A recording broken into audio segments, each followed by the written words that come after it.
to jealousy in relationships, who is the greener among us, men or women?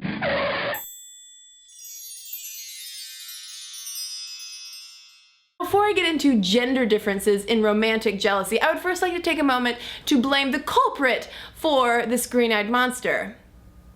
Babies. According to the off-sided evolutionary theory of jealousy, the reason why this innate human emotion exists is all because we start getting crazy about our babies. Men's romantic jealousy, according to this theory, is driven by paternity insecurity, or the fear that their babies might not actually be their babies.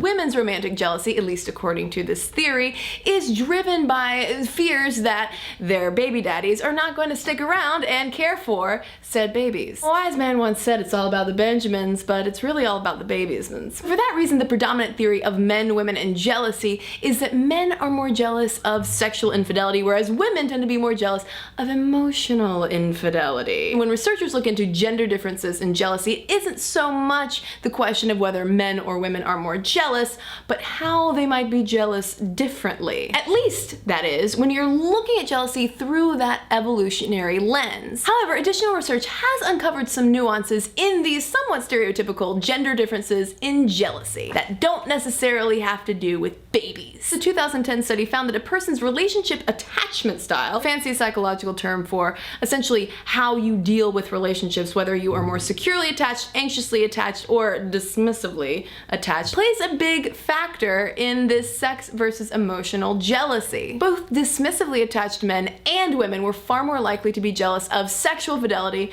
versus emotional fidelity, whereas for securely attached people, men and women alike were far more likely to be jealous from emotional infidelity versus sexual infidelity. Which means that it's not just our reproductive impulses at work, but also psychological factors that are going to vary on an individual basis as well. And speaking of reproductive impulses, one interesting caveat of this supposed gender difference in romantic jealousy is that it disappears when you look at gay and lesbian populations. A lot of times the strongest sex differences of men being more jealous of sexual infidelity and women being more jealous of emotional infidelity tends to only happen when looking at heterosexual groups.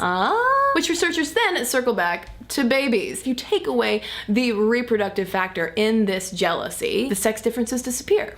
Not to say that jealousy doesn't exist within LGBT groups, but that their jealousy is not as pronounced, and that again, those gender differences just don't really exist. Which kind of means that when you take babies out of the equation, things get a little better. No offense, babies. Finally, and not to discredit everything that I've just said in the past few minutes, but it is important to take these kinds of study findings with a tiny grain of salt, or at least pay attention to study methodologies. Some researchers point out that, hey, when you simply make people choose between hypothetical scenarios of would you rather be cheated on this way or this way, the results get a little bit muddied compared to when you actually ask people to reflect on jealousy-provoking situations that happened to them in the real world. Although we might think that hypothetically one type of romantic threat, be it sexual or emotional, might hurt us more, when it actually happens in front of us in the real world, there are a lot of different variables that are going to go into how we process it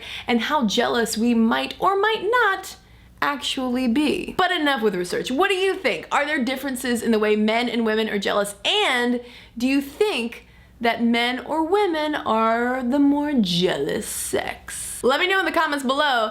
And I just realized this totally looks like a Breaking Bad Heisenberg hat for St. Patrick's Day.